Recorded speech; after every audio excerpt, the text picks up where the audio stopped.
ሰላም ጤና ይስጥልን በመላው ዓለም የምትገኙ የተወደዳችሁ የሮሃ ቲቪ ተከታታዮች የመጋቢት 9 2018 ዓ.ም የምሽት ዜናዎችን ይዘንላችሁ ቀርበናል። የሜጀር ጀነራል ውባንታ ባተን መታሰቢያ ምክንያት በማድረግ በተከፈተ መጠነ ሰፊ ማጥቃት በጋይንት ንፋስ መውጫና በዙሪያው የመሸገው የአገዛዙ ሰራዊት ድባቅ ተመታ። በመቶዎች የሚቆጠሩ ምርኮኞችና የቡድን መሳሪያዎች በፋኖች መግባታቸውን የሚገልጽ ዝርዝር የግንባር መረጃ ይዘናል። አሜሪካ ፋኖ የሚለውን ስም ከሽብር ጋር አያይዛ መጠቀሟን ተከትሎ የአማራ ፋኖ ብሔራዊ ንቅናቄ ለአሜሪካ ደብዳቤ ጽፏል። ሰሙታላችሁ። በቂሊንጦ ማረሚያ ቤት የሚገኙት አቶ ዮሐንስ በጽኑ ታማ ሆስፒታል መግባታቸው ተሰማ። የሱዳንን የአየር ክልል ጥሶ የገባ የብልጽግና አገዛዝ ድሮን በሱዳን ጦር ተመቶ ወድቋል። አገዛዙ ጎረቤት ሀገርን ለማፍረስ ስለጀመረው አደገኛ ኦፕሬሽን ዝርዝር መረጃ አለን። እስራኤል የኢራኑን የስለላ ሚኒስተር መግደሏን ስታስታውቅ ኢራን በተባበሩት አረብ ኤምሬትስ ላይ የሚሳይልና የድሮን ጥቃት እየሰነዘረች መሆኑን የሚገልጽ የዓለም አቀፍ ዜና ዝርዝር ይዘናል። አድማጭ ተመልካቾቻችን አብራችሁ ልትቆዩ ከፈቀዳችሁ እነዚህ መረጃዎች በዝርዝር የምናሰማችሁ ይሆናል። የሮሃ ቲቪ ወቅታዊና ሀቀኛ መረጃዎች እንዲደርሷችሁ ቻናሉን ሰብስክራይብ፣ ላይክ እና ሼር በማድረግ አሁኑኑ ቤተሰብ ይሁኑ። የሜጀር ጀነራል ውባንታ ባተ ሁለተኛ ዓመት የሰማዕትነት መታሰቢያን ምክንያት በማድረግ በተከፈተ መጠነ ሰፊ ማጥቃት ከፍተኛ ድል ተመዘገበ። በደቡብ ጎንደር ጋይንት ንፋስ መውጫ ከተማ የመሸገው የአገዛዙ ሰራዊት ድባቅ መመታቱን የምስራቅ አማራ ቀጠና ሚኒሊክ እዝ ለሚዲያችን በላከው መረጃ የገለጸ ሲሆን በዚህ ኦፕሬሽን የአማራ ፋኖ ብሔራዊ ንቅናቄ የሚኒሊክ እዝ 303ኛ ኮር የ106ኛ ኮር የራስ ጋይንት ልዩ ተወርዋሪ ክፍለ ጦር እንዲሁም የጎንደር ጠቅላይ ግዛት እዝ የ206ኛ ከፍ ያለው ደሴ ኮር አህዶች በጋራ ተሳትፈዋል። ራሱን የአገዛዙ ታማኝ ዘብ አድርጎ የሚቆጥረው የብልጽግና ሰራዊት በንፋስ መውጫ ከተማ ተከማችቶበት በነበረው ምሽግ ላይ በተሰራ የተቀናጀ ኦፕሬሽን ለመቁጠር የሚታክት የሰው ኃይል ተደምስሷል። በሚኒሊክ እዝ ምክትል ወታደራዊ አዛዥ አርበኛ ወንድሙ ማሩና በየደረጃው በሚገኙ የኮር አመራሮች በተመራው በዚህ ተጋድሎ በርካታ የጠላት ኃይል ሲቆስልና ሲበተን እድል የቀናቸው ደግሞ ተማርከዋል። እስካሁን በተገኘው መረጃ መሰረት በ303ኛና በ106ኛ ኮሮች በኩል ብቻ 181 ያገዛዙ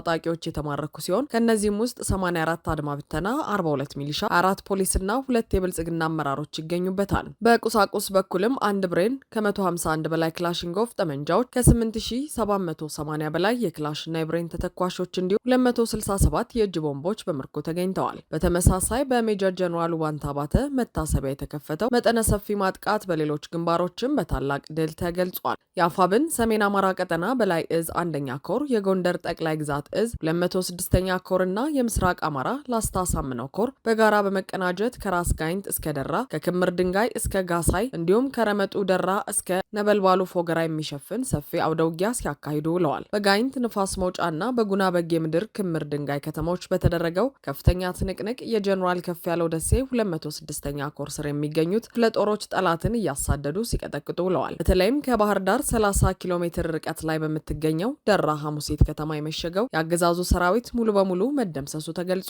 ውጊያው በሐሙሲት ከተማ በወንጨት ሚካኤል በይዘትና በቦምባት የተካሄደ ሲሆን የተረፈው የጠላት ኃይል ወደ ዘንዘልማና ባህር ዳር መፈርጠጡ ተረጋግጧል። በተጨማሪም ከደብረ ታቦር ከተማ አቅራቢያ በምትገኘው ጋሳይ ከተማ ላይ መሽጎ የነበረው የጠላት ኃይል በግዙፉ የጉና ክፍለ ጦር ሙሉ ለሙሉ ተደምስሷል። በዕለቱ የተቀናጀ ወታደራዊ ኦፕሬሽን የተገኘው አጠቃላይ ምርኮ እጅግ ከፍተኛ ሲሆን ከ520 በላይ ያገዛዙ ታጣቂዎች ተማርከዋል። በጦር መሳሪያ በኩልም 1104 ክላሽንኮቭ ጠመንጃዎች፣ 20 ብሬን፣ 6 ዲሽቃ፣ 65 አብራራው፣ 7 አርፒጂ ከነሙሉ ተተኳሹ፣ 131248 ልዩ ልዩ ጥይቶች፣ 44 የተለያዩ ወታደራዊ ተሽከርካሪዎችና 64 የሬዲዮ መገናኛዎች መማረካቸው ተረጋግጧል። ይህ በአፋብን እዞች መካከል የታየው ጠንካራ ቀጠናዊ ትስስርና የቀናጀ ኦፕሬሽን በአገዛዙ ሰራዊት ላይ ከፍተኛ የሞራልና የአካላዊ ስብራት ያደረሰ ሲሆን የፋኖ አባላት ደግሞ የታላቁን መሪ መታሰቢያ በታላቅ የድል ስነ ልቦና እያከበሩ ይገኛሉ። ዛሬ በጋይንት በድራና በጋሳይ አውደ ውጊያዎች የታየው ድል አሁንም ድረስ የአማራ ሕዝብ የህልውና ተጋድሎ ወደማይቀለበስ የድል ምዕራፍ መሸጋገሩን የሚያሳይ ታላቅ ክስተት ሆኖ ተመዝግቧል።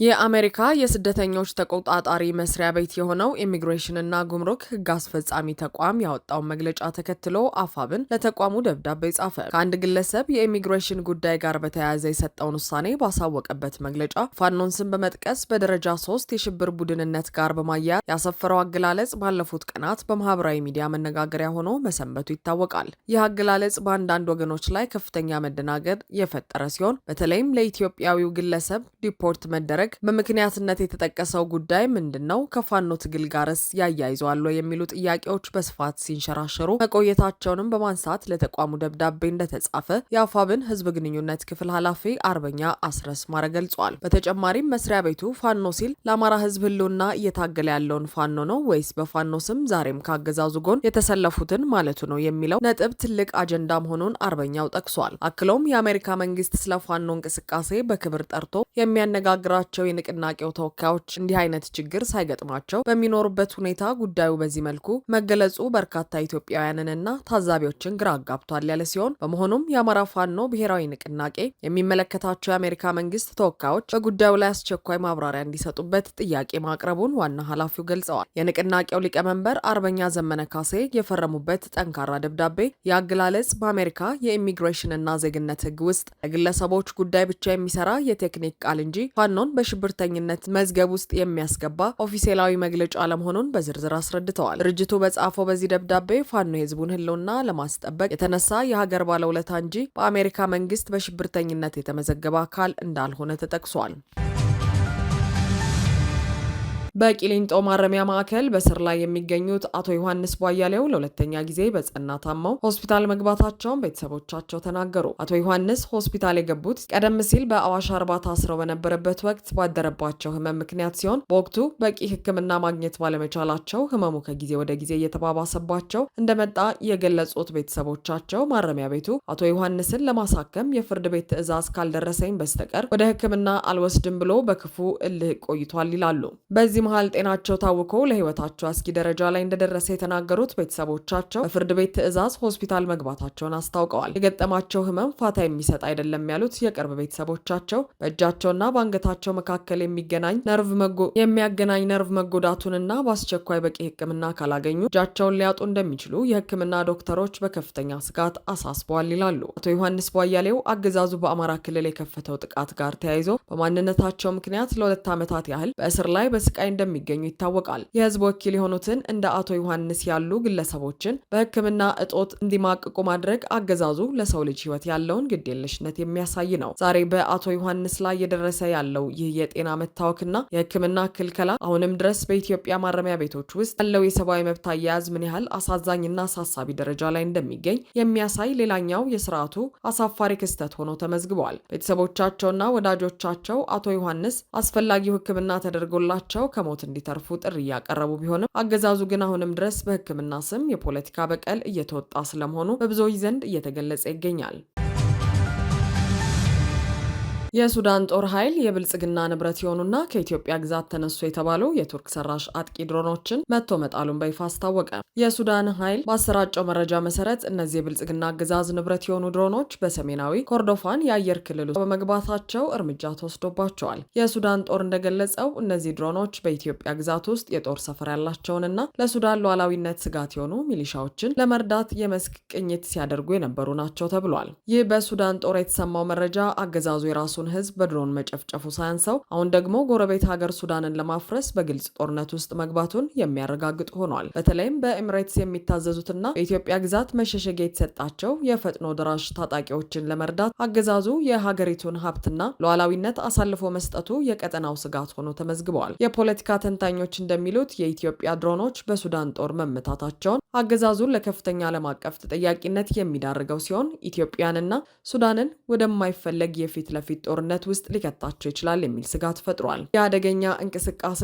የብልጽግና ስርዓት ኢትዮጵያን በቀጠናው ሽብርና የትርምስ ማዕከል ለማድረግ ቆርጦ መነሳቱን ያሳየ ነው የተባለ ሲሆን አገዛዙ በሀገር ውስጥ በየብስ ጦርነት የደረሰበትን ክፉኛ ሽንፈት ለመሸፈን አሁን ደግሞ ፊቱን ወደ ቀጠናዊ ሽብር በማዞር ሀገሪቱን የባዕዳን ኃይሎች የጦር ሜዳ ለማድረግ እየጣረ እንደሚገኝም ተገልጿል። በሰሜናዊ ኮርዶፋን የተፈጸመው የአየር ክልል ጥሰት አብይ አህመድ ለኤምሬትስ ጌቶቹ ያለውን ታማኝነት ለማሳየት ኢትዮጵያን ክብርና ሉዓላዊነት ለሽያጭ ማቅረቡን ያረጋገጠም ሲሆን አገዛዙ በሚሊዮን የሚቆጠር ዶላር የሚፈጅ የድሮን ጥቃት በጎረቤት ሀገር ላይ በመፈጸም ኢትዮጵያ ከጎረቤቶቿ ጋር ያላትን የዘመናት ሰላማዊ ግንኙነት እንዲናጋ ሀገሪቱ ወደማያልቅ ቀውስ ውስጥ እንድትገባ በግልጽ እየሰራ እንደሚገኝ ማሳያም ተደርጎ ተወስዷል። እነዚህ ድሮኖች የኢትዮጵያን የውጭ ምንዛሬ በልተው የተገዙት ለህዝብ ሰላም ሳይሆን ለቀጠናው ትርምስና ለሽብርተኝነት ተግባር መሆኑ ዛሬ በሱዳን ጦር ይፋ የተደረገው መረጃ ግልጽ አድርጎ አሳይቷል። ይህ ጥቃት አገዛዙ ከሽብር ቡድኖ ቡድኖች ጋር ያለውን ስውር ቁርኝት ለዓለም አቀፉ ማህበረሰብ የሚያጋልጥ አዲስ ምዕራፍ ሲሆን አገዛዙ የራሱን ህዝብ መጨፍጨፍ የጀመረውን ግፍ አድማሱን በማስፋት ዛሬ በሱዳን ሰማይ ላይ ተመቶ በመውደቅ ትክክለኛው የቀጠናው ስጋት ማን እንደሆነ በተግባር አስመስክሯል። የሽብር ተልዕኮ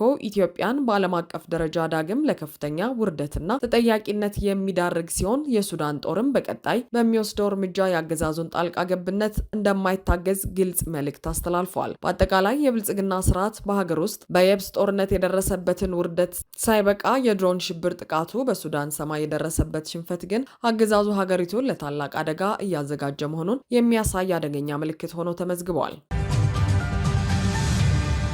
የእስራኤል መከላከያ ሚኒስትር እስራኤል ካትዝ ሀገራቸው የኢራንን የስለላ ሚኒስትር እስማኤል ካትቢን መግደሏን አስታወቁ።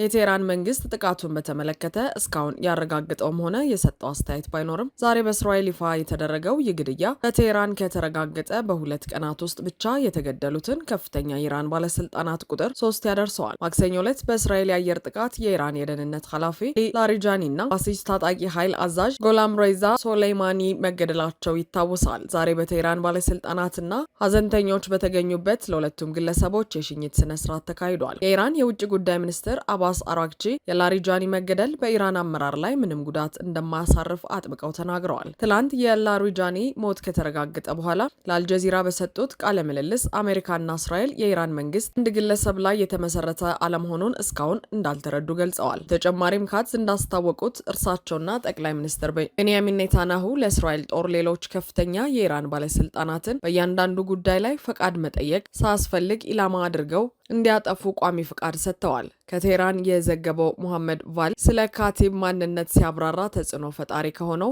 የቆም መንፈሳዊ ትምህርት ቤት የተመረቁና በሃይማኖታዊ በፖለቲካዊና 10 ዓመታት የስለላ ልምድ ያላቸው ወሳኝ ሰው እንደነበሩ ገልጿል። እሳቸው መገደል በስርዓቱና በመንግስት መዋቅር ላይ ክፍተት እንደሚፈጥር ጥርጥር የሌለው ሲሆን እስራኤላውያንም ይህንኑ አስልተው እርምጃውን ወስደዋል ሲል ደምድመዋል። የባለስልጣናት ግድያ እስራኤል ለዓመታት ባላንጣዎቿን ስትገድል የቆየችበት የረጅም ጊዜ ስልት አካል ነው። በጋዛ ውስጥ በርካታ የሐማስ መሪዎች የተገደሉ ሲሆን ረጅም ጊዜ ሊባኖስ ሄዝቦላ መሪ ሐሰን ነስራላህና የየመኑ የቀድሞ የሁቲ ጠቅላይ ሚኒስትር አህመድ ራሃዊም በተመሳሳይ እርምጃ ተወስዶባቸዋል። የካቲት 28 በኢራን ላይ ጦርነት ከከፈቱ ጊዜ አንስቶ እስራኤልና አሜሪካ በጦርነቱ የመክፈቻ ዕለት ከቤተሰቦቻቸው ጋር የተገደሉትን ጠቅላይ መሪ አሊ ሀሚኒን ጨምሮ አብዛኛዎቹን የኢራን ከፍተኛ አመራሮችን አስወግደዋል። በሌላ በኩል የተባበሩት አረብ ኤምሬትስ መከላከያ ሚኒስቴር ባወጣው አዲስ መግለጫ የሀገሪቱ የአየር መከላከያ ስርዓት ከኢራን የተሰነዘሩ ያሉ የሚሳይልና የድሮን ጥቃቶችን በመመከት ላይ እንደሚገኝ ይፋ አድርገዋል። የመከላከያ ሚኒስቴር አስቸኳይ መግለጫ ባለፉት ጥቂት ሰዓታት ውስጥ ብቻ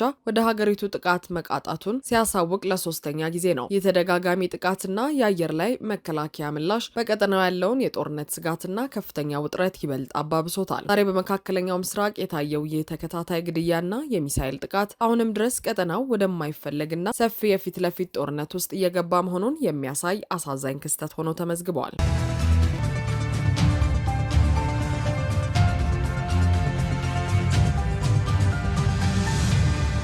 አድማጭ ተመልካቾቻችን የሰዓቱ የሮሃ ቲቪ ዜናዎች የተከታተላችኋቸውን ይመስሉ ነበር። አብራችሁን ስለነበራችሁ ከልብ እናመሰግናለን። ሰላም።